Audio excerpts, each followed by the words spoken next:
Half netted blouse ఎలా join చేసుకోవాలో original క్లాత్ని చెప్తాను. ఫస్ట్ లైనింగ్ క్లాత్ని శాటిన్ క్లాత్ మీద పెట్టేసుకుని తిప్పేసాను నెక్ దగ్గర.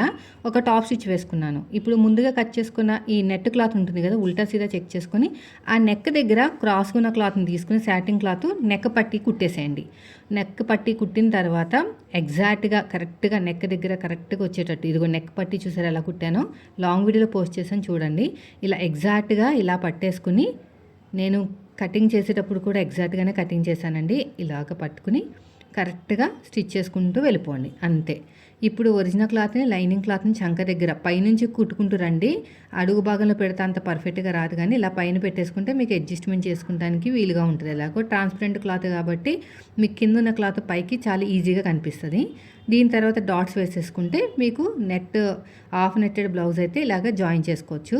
ఇది లాంగ్ ఫ్రాక్ అండి. ఆల్రెడీ లాంగ్ వీడియోలో లాంగ్ ఫ్రాక్ పెట్టాను, కటింగ్ స్టిచ్చింగ్. ఎవరికైనా ఇంట్రెస్ట్ ఉన్న వాళ్ళు మన యూట్యూబ్ ఛానల్ విజిట్ చేయండి, కుమారి టైలరింగ్ అండ్ బ్లాగ్స్ అనమాట. వీడియో నచ్చితే మాత్రం లైక్ చేయండి.